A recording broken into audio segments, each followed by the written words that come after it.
and Ian McCormick. And we actually represent 3 different organizations who are partnering on our new vision for great governance. Jake Kowalski from GFOA is joining, which is great.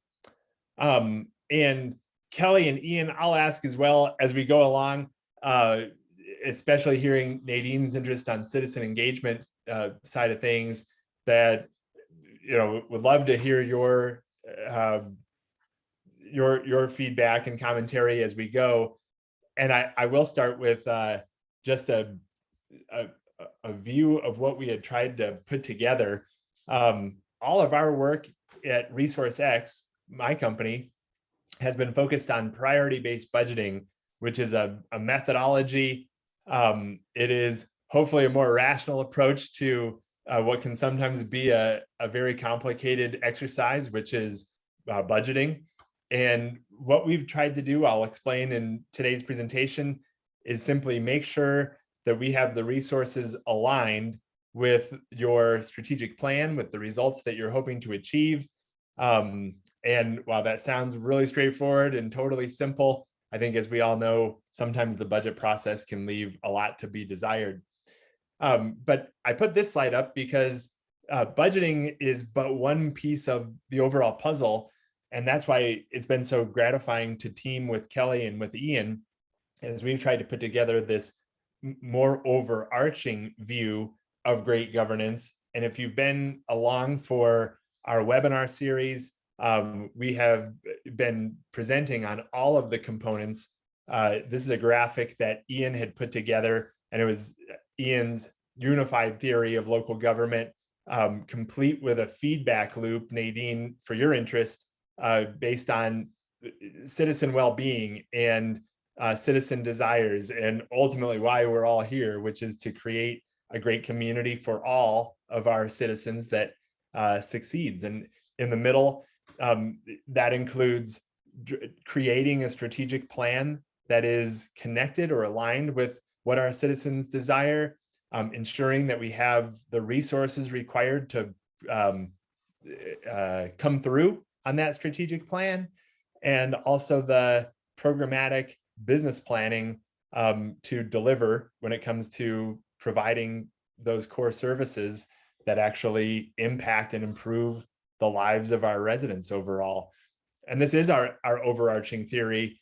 And again, today I'm just covering a component of it, which is how to align your budget and make sure that your resources are prioritized with the results that matter most. Kelly or Ian, did you have, as we kick off here, just any general comments that you'd like to add before I dive into the specific application of priority-based budgeting? Well, this, I think, is the last, or the kind of the ultimate expression of this unified theory of great governance. So this is where all the pieces begin to mesh together. And I think, Chris, in your explanation of how PBB in particular fits into this, just keeping in mind, as you brought up here, that there are other components, that the other components that you've already expressed are antecedent to this. However, you can kind of get on this train at any time, any place you want. So that would just be my comment about this being a kind of a, that's why it's kind of the grand unification or great governance theory.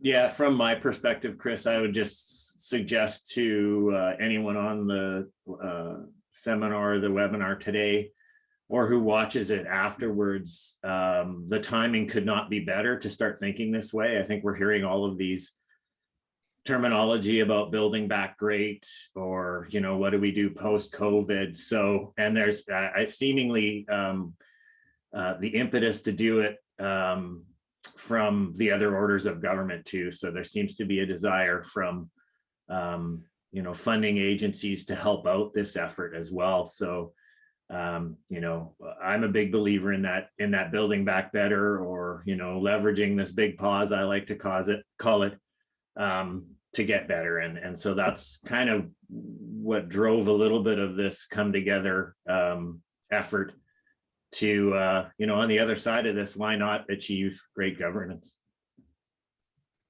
Awesome. Thanks to you both. As I do dive in specifically to the priority-based budgeting piece of this overall unified theory. I'm glad Jake's on the line. Jake, welcome. This is the latest edition of GFOA, which is the Government Finance Officers Association. Their government finance review, it came out, and priority-based budgeting is the theme or the cover story. Liz or Eric, if you wouldn't mind, go ahead and dropping a link into the chat, or Jake, whoever can find it first. But we would highly recommend that you read it. It's the city of Duluth, Minnesota. I know a few folks from the city of St. Paul, Minnesota were registered to attend today, so they'll probably have a chance to watch afterwards. Thanks a lot, Liz.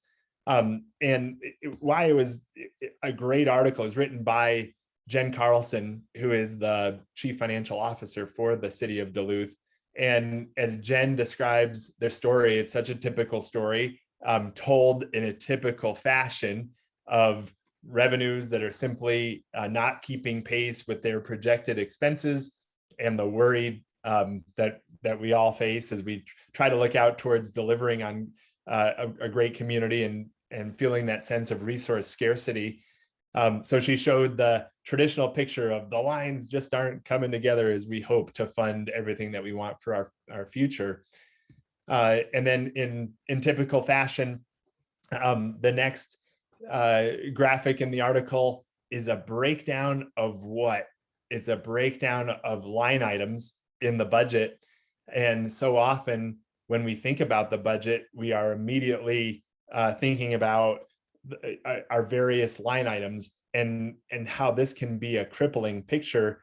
In Jen's case, in Duluth's case, she was observing, what are we to do? So much of our budget is tied up in salaries and benefits and retiree insurance in this case.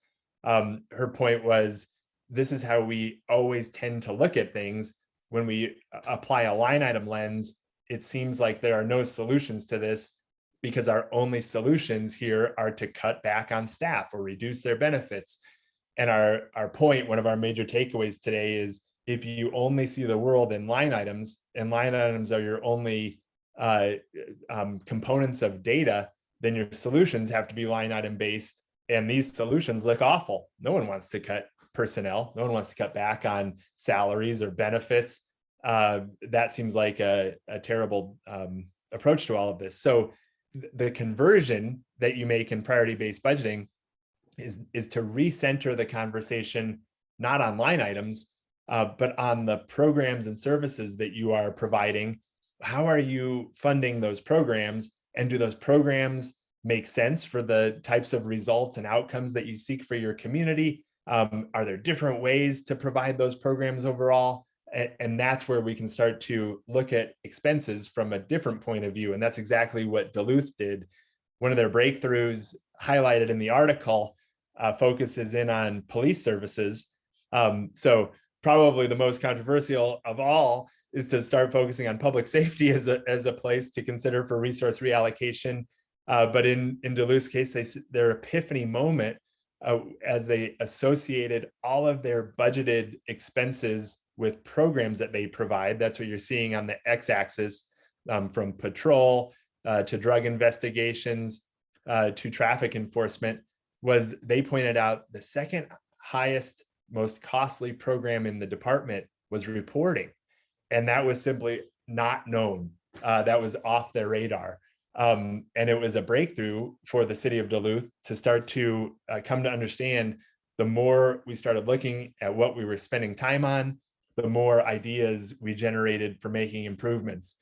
So the shift from how can we decrease retiree benefits to maybe we can change the way that we are allocating staff time to reporting, thereby freeing up time in order to provide other services at a higher level without requiring any budget increase overall for the department.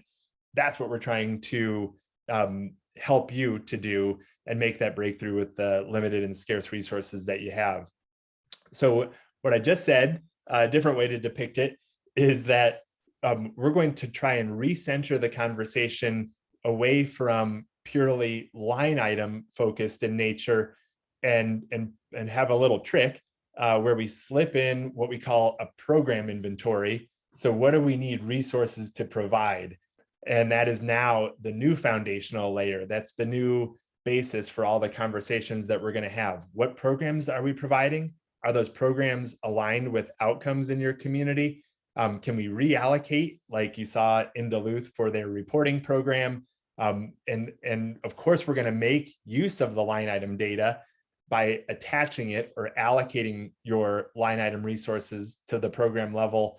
We find out not only what you do, what are the programs being provided, but what's the price tag for those programs overall.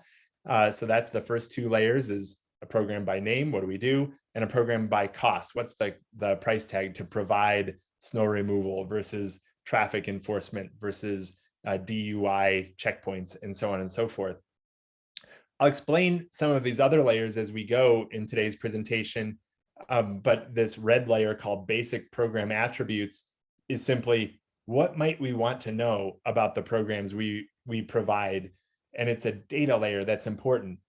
For example, for any program that you might provide, you might wish to know what are the things that we do that we're required to do, that we're required to do by a higher level of government per se. Maybe we're mandated by the federal government to provide a safe drinking water program in our water utility.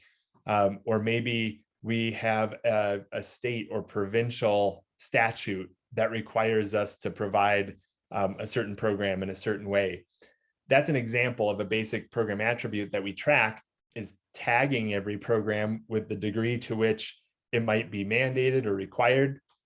Another example of a basic program attribute is whether or not the program recovers its costs. Is it a program that depends on general government subsidization versus is it a program that its users pay for it entirely through user fees, like participating in a youth athletic league or a basketball league or something of that nature.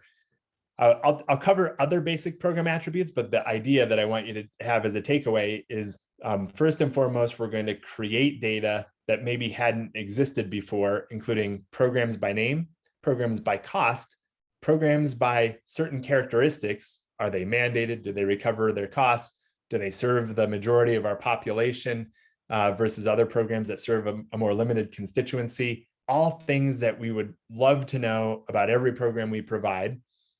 The yellow layer, moving up in the list here, includes the degree to which a program you offer has anything to do with outcomes that you're striving to achieve. So that in Duluth's story with reporting, that's a key question. If we have the majority of our resources in the police department providing reporting, is that helping us become a safer community? If so, then that's totally legitimate. That's a great investment of resources, is to make sure that our reporting is done well in order to make sure that our community is safer. How about the impact on other outcomes that you're striving to achieve, like economic vitality or equity in so many of our communities today, or transportation infrastructure and mobility options, your ability to get around, overall quality of life, parks, recreation, cultural opportunities, and so on. We will introduce to you a scoring mechanism, a program evaluation approach to align programs or test whether or not they are actually influencing the outcomes that you care about, that your residents care about, and that tie into your strategic plan, and differentiate between programs that have less to do with the outcomes that you seek to achieve. And that is truly the basis of priority-based budgeting, is that your budget ought to be aligned with your priorities to the greatest extent possible. And when you do have to make tough choices or trade-off decisions, perhaps you would reallocate away from programs that have less to do with achieving your outcomes. So that is the, not rocket science breakthrough in PBB. And then finally, the purple layer is pretty interesting. But if you think about every program you provide today, every program is on a trajectory. And it's really important to consider, what is the future need of a program that you provide? Is it a program that you really hope, when you're looking back on your organization 3 years from now, that has seen a growth in resource investment? You take a program like cybersecurity in your IT department. Hopefully that is a program for a lot of us that we have more resources to provide in the relatively near future.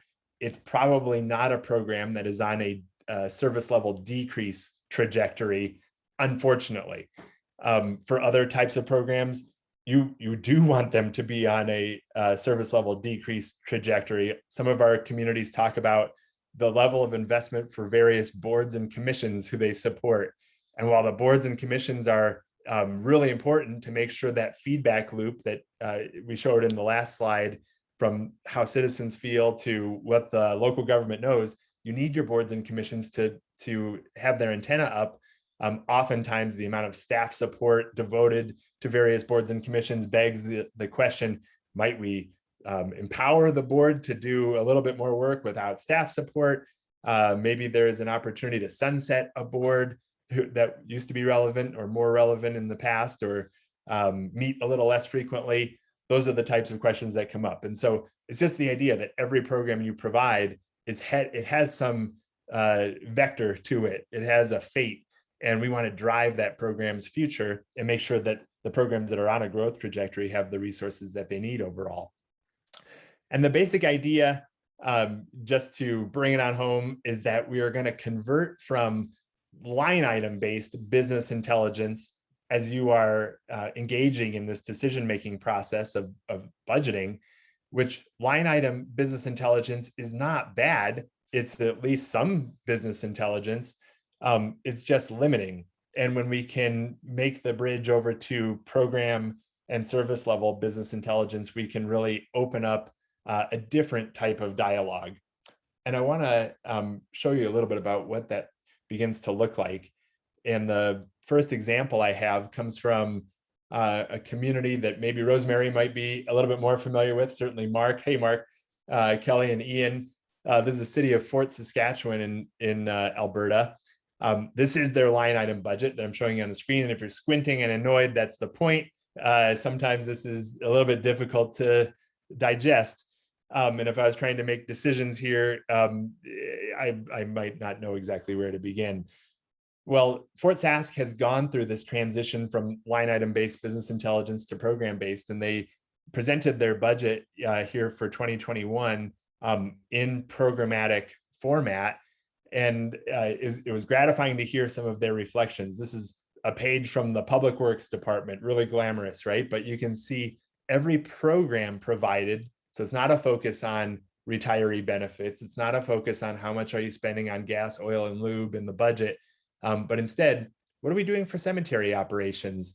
What are the impacts on tree and shrub maintenance and horticulture? How about garbage control and litter, snow clearing, traffic control, and so on? How much we spend on events and festivals, so on and so forth. And the simplicity of simply saying, here's where we're adding more resources, and here's where resources are being reallocated down here below with a note for programs that people can relate to. And that's the basic point of the conversion. When we can speak in programs, every council member can talk about cemetery operations. Every citizen has a sense for what's taking place with snow removal and traffic lighting and whether or not that's adequate. Whereas every elected official or citizen may not have a great appreciation or an ability to contribute to line item based conversations overall. And that was a takeaway from their budget manager, Shannon, was what I've highlighted there. Council's discussion revolved around programs and not the line item detail. It's not that they lost the line item detail. Every one of those programs by cost is backed up by the line item allocation to those programs, but they've shifted the conversation, and that is making all the difference for it really engaging decision makers and policymakers into where they're going to get the biggest bang for their buck. So speaking about getting the biggest bang for the buck, the graphic progression here suggests that we move from data creation, which is fantastic. Look what Fort Sask is able to do by simply communicating better, but you want to create that data for a purpose, and the purpose hopefully is to drive insights, things that you might do differently, things that you might learn that you should do differently, because now you have this program-based business intelligence, things that were not obvious when all you had included line item based business intelligence. And I want to spend a little bit of time talking about these insights, ideas, things that you might consider to shift the way that you're allocating resources. And the point of this insight discussion is that programs tend to be a great vehicle for the positive changes that you're trying to make in your organization. So a different way to put this is, if you are locked into, you live in a state of nirvana in your community and everything's perfect, and your desire is to preserve the status quo and you don't need positive change, priority-based budgeting might not benefit you because you're already in a perfect state of being. Priority-based budgeting is intended to help those who are maybe seeking improvement to consider what those positive changes might be. So programs tend to be a catalyst for change. They're a great vehicle. Bringing this point home once again, whoops, if I could advance my slide. There's one more view of that line item data. So again, for a comparison, as we talk about insights, if I were to, this is a real example, it's a real Department of General Services, where I live here in the city and county of Denver, Colorado, as they were considering last year some of their programmatic opportunities for cost savings. If all they have is line item data, like what you're seeing here, then all of your choices have to be line item based. We can cut our health savings account, we could cut retirement or overtime, but it feels like kind of a dead end street. There aren't many great recommendations that jump off the page if all we have is line item data. But if I told you that all of this information is actually able to be reordered and presented this way, these are the programs that require resources from a general services department. Now we have new perspective. So what you're looking at is, oh, wow, I see. We're not just talking about benefits and salaries. We're talking about providing a janitorial or custodial program. Aha, this is what people spend their time doing. This department does facility repair and maintenance throughout the city and county of Denver. They support events, strategic procurement, safety and security at municipal buildings, and so on. You start to get the sense, and now a new appreciation, this is a typical property management or facilities department within a local government. Whereas a second ago, it was totally unclear, at least to me, what kind of department this was from line item data alone. And why programs can be a positive vehicle for change. Let's take custodial, for example.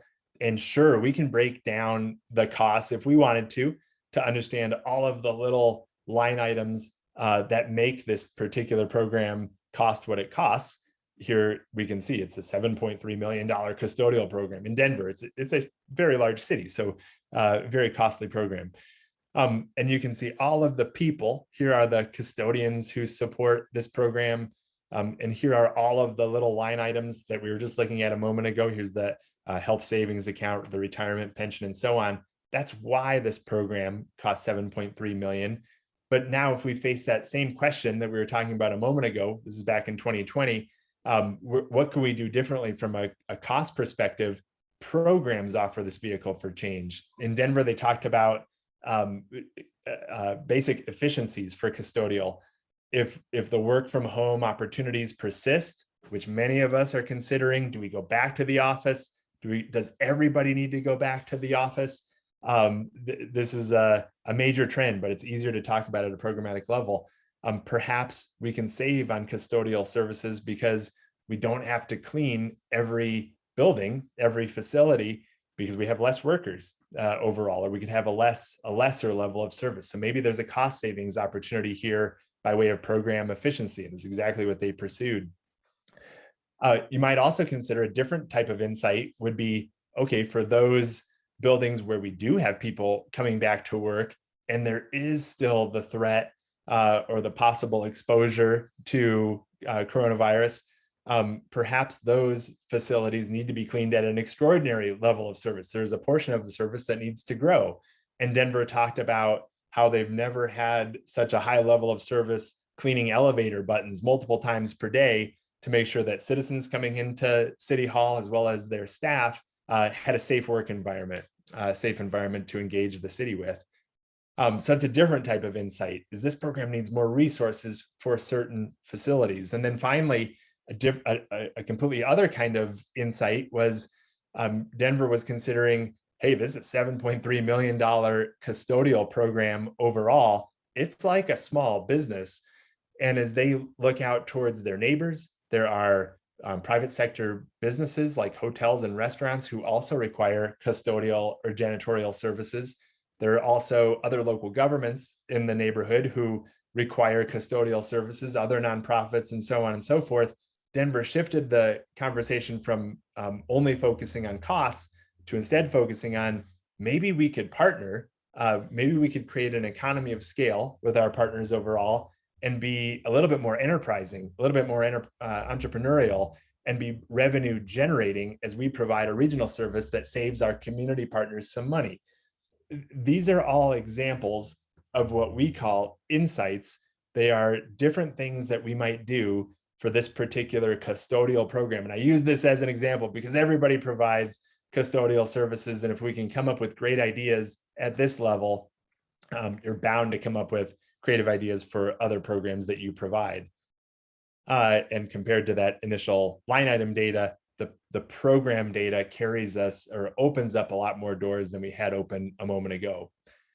The framework that we use to generate insights is what we call the blueprint. And it's quite simple in priority-based budgeting, but given programmatic data, in order to generate that program future, the different thing that we might do with the program, on the left-hand side, we're considering the future of our community and truly the future of that program overall.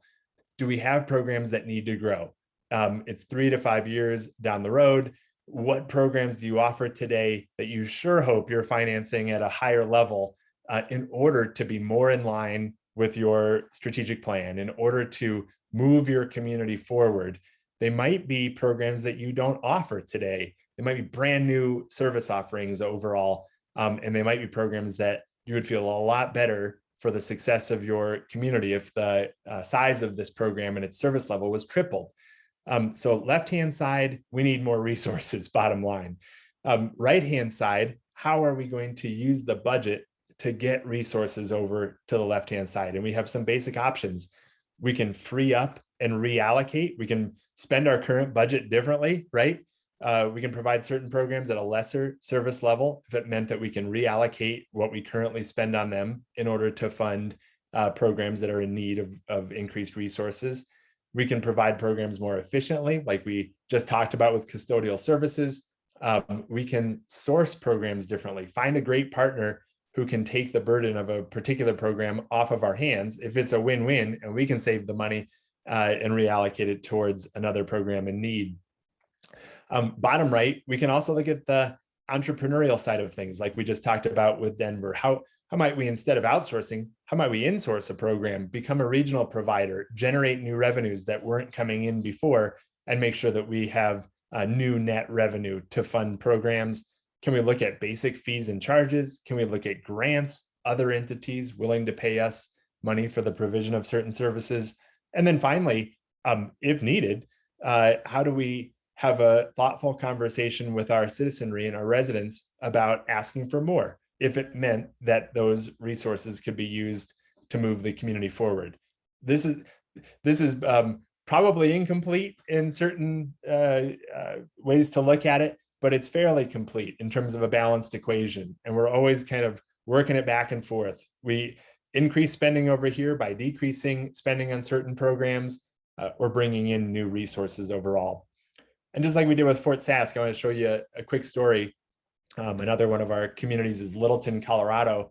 And they implemented priority-based budgeting before COVID really struck. So they had their program data, they had the costs of each and every program overall, and they were starting to already be disciplined and practiced in their departmental communication in the budget process every year. Departments not only are presenting in budget requests what they need more money for, which is usually where the budget process ends, but also where they are willing or have opportunities to reallocate from within to fund their own needs, which is very empowering, and generate new revenues.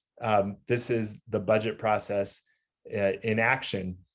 You can go online. This is kind of a small screen, I apologize, but in their 2021 budget, you can actually see every program that they provide, kind of like we showed for Fort Sask, with a tag or a designation on the future direction of that program. Pre-American Rescue Plan Act funds in the federal government for the United States, there weren't many programs on a service level increase trajectory, a lot of programs on decreased service level trajectory, some program eliminations, many with program efficiencies or partnership opportunities, and the cost impact. Again, just think how different this is from reviewing a traditional line item budget. All of the costs are backed up by line items, but instead the policy discussion in the budget process is on, is it a smart idea to increase efficiency and decrease service levels for code enforcement? Is that something we're willing to do? That's a great policy discussion. What does code enforcement do for us? How does it relate to the results that we're trying to achieve? I know, Nadine, you're online from Wisconsin. I do have a Wisconsin story along these lines as well. Washington County, Wisconsin implemented priority-based budgeting several years ago, and they have sustained their efforts and evolved their progress. One of the departments whose programs ranked really low relative to some of the outcomes important to Washington County back in 2017 or 2018 or so was the county parks department. This might not be a story that resonates with you in terms of your own values, but in this community, this is the power of aligning resources with the outcomes that matter most to you. Parks were ranked relatively low. So a rational board member suggested, well, resources are scarce, and I'm following the blueprint idea, and here are programs that have less to do with our outcomes. Might we shift and reallocate resources away from them and really question, should we be in the parks business whatsoever? Can't we use those resources differently? One other key to the story was for their parks department, many of these programs were subsidized by the general fund. So it wasn't like they were paying for themselves whatsoever. Well, staff within the parks department said, give us a chance. We understand your objective. You want to make sure for those resources that we can reallocate within the county, that they are always aimed at the priorities that matter most to our citizens. But what if we can be entrepreneurial, focus on the bottom right-hand side of that blueprint, and come up with a financial independence plan, a sustainability plan, as they called it. That's what they did. They considered park user fees, other revenue generating entrepreneurial ideas like they have brewery in the park. They looked at sponsorship and naming rights, like really getting creative with some of their local businesses. And they also looked at the top right area of the blueprint for cost reductions and basic efficiencies. So following the blueprint for every program in the Parks Department here in 2021, this is the first year where the entire parks budget is off of the levy. The 2021 budget represents the first year in which the parks maintenance and operations are entirely free of general fund subsidization, which is a pretty inspiring story, whether you would ever want to see parks in your community in this situation or not, but that an entire department can go from dependent on general fund resources to 100% financially independent. And it comes from the discipline of just thoughtfully reconsidering, here's every program we provide, how might we choose a different business model to make sure that we can fund it for the good of our community overall. So that was cool. So that comes from insights.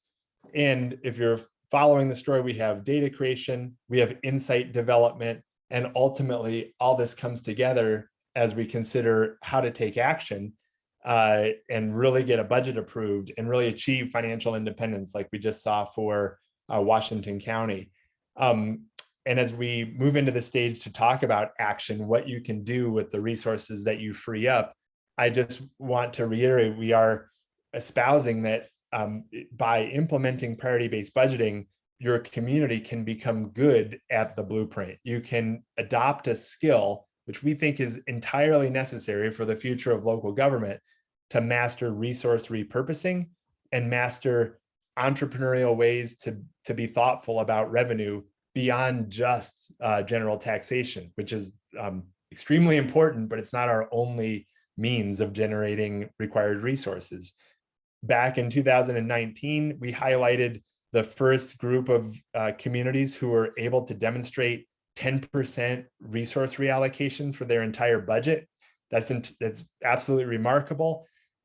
Here in 2021, at the beginning of the year, we highlighted a number of cities from the priority-based budgeting community who were demonstrating at least some level of resource reallocation. You can see some are doing year upon year 10% or more resource reallocation, where even others, you see City of Alexandria here, Boise, even at 2% resource reallocation for Alexandria, it's $38 million. That's new money. It's new opportunity to consider growing programs when your budget isn't actually increasing overall.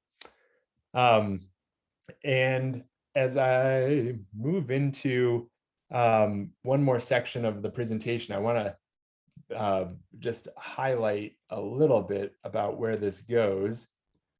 We talked about data, insight, and action. I think for everybody on the line, a graphic like this, while it sort of makes sense, I wanted to give you a little bit more nuts and bolts. As we talk about developing a program inventory, Kelly Rudick is on the line. There are ways to go overboard. Kelly worked in Strathcona County. One of our first efforts in PBB, we created maybe too many programs overall. And there is a sweet spot. And you don't want to have so many programs that you really can't make a trade-off decision because you've wound yourself back into the weeds, just like the line item data. So when we create a program inventory, and there are some really great examples online, we've talked about Duluth. You can go to Duluth's budget and see their programs. You can go to Littleton, Colorado's budget online and see the programs. You can go to City of Fort Saskatchewan, Alberta's budget online and see the programs that they came up with as well. But maybe overall for an entire city or county, something in the ballpark of 200 programs, 250 programs might be a great place to land. Just trying to give you an order of magnitude. Some communities have less. Here's a city with 152 programs where they're breaking down everything from their support of community events to cemetery management, board and commission hearings, environmental programs, capital budget development, and so on. But I just wanted to get the point. It's smaller than a department level, more broad than a basic line item, and we can attach line items to these things called programs of what we do. And it's also really helpful to have a nice description of what the program's all about, because even when you talk about something as well known as accounts payable, Kelly and I were in a discussion just yesterday. Everyone knows what accounts payable is, right? Or accounts receivable. Well, when you get into a program description, what you might learn about your organization is that accounts payable is a distributed program where multiple departments are actually doing accounts payable. So these will be things that you learn in your program inventory. Second step is taking that line item budget information and bringing it to life by allocating resources to programs through a costing exercise. And what that begins to look like, this is a snapshot from our tools, our software platform. So you load your budget data and you already know you have your personnel costs, your non-personnel costs, and your programmatic revenue if you choose to allocate revenues. And you already probably have a view like this in your own organization where you see departments and their total budget. Here's Parks and Rec or the water department, or here's a trash department. But where we now can drill into the program level detail is where things get a little bit more exciting. So to see not only do we spend, in this case, $7.1 million on our solid waste management department, but we can break down to the specific programs that they identified, from curbside recycling to curbside organic. Here's your general trash collection. Here's the recycling depot, public education. What's 114,000 in public education? I'm definitely interested in this. And if I wanted to drill into curbside garbage collection and see how does it cost us 1.2 million, I can get to the staffing the workforce allocation to curbside garbage collection, the non-personnel cost details, and in their case, even the program revenue, to ask the question, are we adequately charging our citizens for the use of this service? And in this case, they are. That's the kind of detail that we can get into in the costing level. It's been really fascinating. We're working with Pittsburgh, Pennsylvania right now, and they have several, they have an insight, right, for going paperless. Pittsburgh is very climate action oriented, and they're trying to find solutions that reduce waste and also at the same time reduce costs so they can reallocate what they're spending towards more climate action oriented programs and goals. So they're taking a line item like paper and backtracking it to all the various programs that drive the paper budget. And it's been really neat. You can see everything from various brochures that go out in a parks department, printing costs, paper costs. You can see utility billing, bills that go out by way of paper to all of the citizens, every little program where the paper costs are being driven so they can focus their efforts for their paperless initiative. Oh, e-signatures, a host of contracting, procurement type of programs. That's what they're able to focus on by taking line items back to a program level overall. And finally, where I'll bring this to more of a close is how do we then align resources with programs and programs with outcomes? And this is that program scoring process overall. So when we talk about the priorities in PBB, this is where I'm trying to connect back to what Ian and Kelly have already talked about in this webinar series, how to develop a great strategic plan.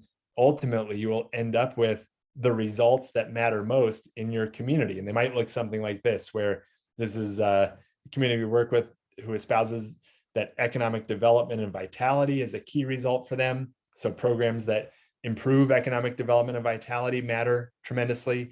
They want to achieve a safe and secure community, sustainable infrastructure, access to cultural, historical, recreation, and leisure opportunities. You want a comprehensive set of results. And I also talked about those basic program attributes, other reasons that you provide a program. Maybe you're mandated to provide it. Maybe you're the only possible provider of a particular service. Degree of cost recovery, size of population served. You're trying to get on the table all of the reasons why you provide something, which when you think about it in any sort of budget hearing with elected officials, these are the types of conversations that always come up around programmatic increases. And so in other ways, we're just trying to answer those questions that we know already come up. But the reason that they're asked is because that's what makes a program a priority, is it relates to one or more objectives or results. And maybe it's mandated, or maybe it pays for itself, or maybe it serves a particular portion of your community that is in need. And so programs get scored against each and every one of these result areas. And so one of the outcomes of PBB is being able to reflect back, what is your investment in the outcomes that matter most? This is a strategic plan from one of our communities, Kalamazoo, Michigan. And you can see this might look something like yours, but they have shared prosperity, safe community, economic vitality, and everything in between. As you look at shared prosperity, it's a more complete definition. These are what we call result definitions. So the degree to which a program I offer helps with what they call the family-oriented definition, coordinating services to address basic needs and well-being, including transportation, housing, childcare, and financial capability. That's what I would use to persuade you in my program review that the program has a high influence on this particular result. And when we can see it through the lens of PBB, we can measure the total, or ask, how much are we spending on programs that accomplish shared prosperity to a high degree versus safe community versus economic vitality? And if we wanted to truly drill into it, we could see the specific programs like our after-school programs provided by Parks and Rec, and our shared prosperity or entrepreneurship and neighborhood business support, or our workforce development initiative. These are all the programs that have a strong relationship to shared prosperity as an outcome of that scoring process. as communities have been engaging in the prioritization of resources here with the ARPA resources, again, only in the United States, we have also come up with a tiered approach or different outcome areas, purpose-driven needs for the resources from people in immediate need, emergency budget stabilization, leveraging partners, big swings, and so on. It's the same idea. How are resources being used to fund proposals in the budget that tie to different purposes overall? With every program scored against results and basic program attributes, we can prioritize, and that's what you're seeing here, where what we call quartile 1 programs are those that have the highest degree of influence on your results, versus quartile 2 programs that have a high degree of influence on results, just not as high as quartile 1, as differentiated from quartile 3, and ultimately quartile 4 programs, which they're not irrelevant, they're just less relevant than everything else that you're providing. And so this is a picture of your budget as well, to say of everything that we spend, what are we spending on programs that are most relevant to our strategic plan? And really, where might we have opportunities to focus on for resource reallocation from program areas that have less to do with the outcomes that we're trying to accomplish? And of course, we can sort on general fund or department. That's what you're going to want to do.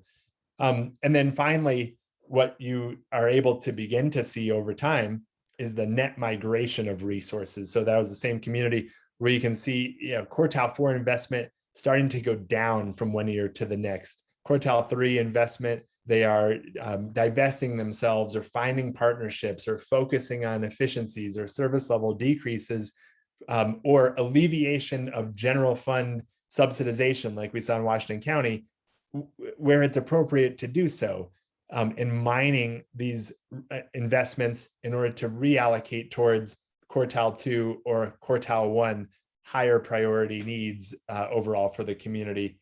And that's really ultimately how we are making the best use of our own resources in our own organization and tying it back to that strategic planning framework that Kelly and Ian have talked about, and Mark on the line, ultimately hoping for that complete puzzle, that these resource reallocation decisions are wise because they're contributing to your determined well-being of your community and the results that matter the most. So I'll wrap up. I know I still have a little bit of time left if there is some Q&A, but we're trying to host all of our resources here on the Great Governance webpage. And we do have some opportunities coming up if you are interested in creating your own programmatic data for priority-based budgeting. We have a training on data creation coming up June 7th through June 9th, and that's on the webpage as well. But I'll stop here and would appreciate any reflections or anything that we could clarify, and maybe even first turn it over to Kelly and Ian for any of your thoughts as well. Yeah, so thanks for that, Chris. You always do a great job. I always learn something new. I mean, you and I have known each other like north of 10 years now, I think, but I saw some really compelling things that you've done with some of the partners. I'll follow up later, but earlier on, Chris, one of the early slides, you used the term value. And for me, that's a key one in that I think the whole process, and especially the PBB work, starts really getting people thinking not just in costs and about cutting costs, but really, to me, that's the easy step. And I've always worked with finance people, and I love finance people to death. But when we rush to just the dollars and the cents of it, I think that's a little bit of an easy button. And I think what our process and what programs do, the magic that happens in programs, is I think it really helps talk about value and where we can truly get the biggest bang for our buck from that return on our investment. So just for others to contemplate is that's to me one of the key words along the way is mining for value. I'll throw in a little bit too, and I think there's a bit of a political overlay to this as well. That councils look good if they're not raising taxes on a very regular basis. This is also a really good way of them linking directly between what they want to see done and things actually happening.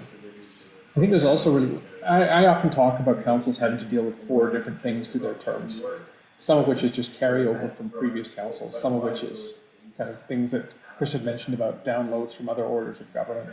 Some is crisis management, fires and floods and whatnot. And the other stuff there is the material that they actually want to carry out as part of their strategic plan or their own platforms. I think this really shortens the line between some of what councils want to see done or told citizens that they will be done and things that are actually being done and can be measured as well. So this can be used not only for internal efficiency, for driving towards value, as Kelly mentioned, but also for councils to reconcile what they were elected to do with what actually happens as well. So that's the question.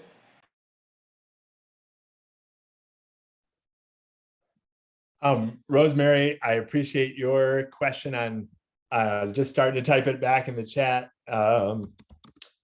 And just so you know, so we showed our software for the programmatic analytics that take place, but our software lives on top of a local government's financial system or ERP. Jake Kowalski on the line could also talk a lot about this. And communities can have any variety of those types of solutions. So there's Questica out there, there's Munis or Tyler Technologies, OpenGov has a base financial system, JD Edwards, homegrown solutions out there. So that priority-based budgeting doesn't depend or require any. We've had some who do Microsoft Excel as their basic core ERP system. So all various flavors, and great to know that you know about Questica. Yeah, Canadian company, I believe, and we are working with Questica on a stronger partnership and an API as we speak. Great question. Nadine, anything that you wanted to cover or hear more of? I thought this was all excellent. Thank you to everyone. I think what I'm looking at is I'm from this mindset, but I'm finding most of the people I work with in government, particularly the finance department, has a history of being line item driven. And I'm wondering how I shift that culture. I think what Kelly said, I have to show them the value in doing this. But right now they are so overwhelmed. They are, it's hard to convince them that this is going to make their lives easier in the end and better. Yeah. So it's not only about the finance department is one takeaway and how it makes life better for them, but also for the departments, for everybody in the organization. Hopefully in some of the examples that we used where if only given line item data, it is easier for finance departments. But the point is easier for what? What are the objectives that we're trying to achieve? Easier for a budget that's related to outcomes? Probably not. Easier to account for? Yes. I want to show you a quick story. I know we're out of time, but Denver, Colorado is working on aligning resources with equity. And from the budget department's perspective, the kind of requests that they get when they say, hey, we're interested in equity now, include things like, it's a game that's being played essentially. Here's $250,000 I need for a bunch of needs in the library, replacing furniture and so on. How does this tie to our equity priorities? Well, if we replace tables on all floors to equitably serve patrons who prefer nonfiction as well as fiction, that's our definition of equity. It's like, come on, that's not what we're really trying to accomplish here by equity. And so if we only have line item level detail, then we're going to have a tough time scouring through training to find new equity tools and other equipment. It's just not obvious. If we bring in personnel, should I increase or decrease our utility worker 2 salaries to increase equity? Not totally apparent from that line item driven discussion. If I told you these are the sum of non-personnel and personnel costs, still not really getting anywhere. But if I can tell you that all of that below was for one program, which is snow removal, and move from line item data to program data, we can talk about how do we move the needle on equity with snow removal. And that is one of Denver's great stories, was that they have certain neighborhoods where vehicle ownership is low. And if they provide a heightened level of snow removal, people can get from their homes to the local transit system, access their jobs, access basic needs. It was an equity enhancing opportunity that we can only really get to when we see it from the programs we provide, not the line items. Does your finance department need persuaded of that? I'm not sure that they're so concerned with what needs to take place to drive equity. They're trying to make sure that the budget is balanced, but from a departmental or elected official perspective, do they care about finding great solutions or budget requests that drive equity, or whatever your goal is? I'm picking on one. Absolutely. So it's finance in partnership with the rest of the organization. It's not just a finance thing.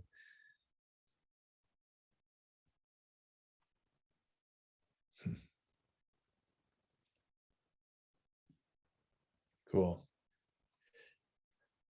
All right. Thanks you all. We really appreciate you sticking around. Jake, did you have any follow-up questions or comments that you wanted to make? Really appreciate you joining us.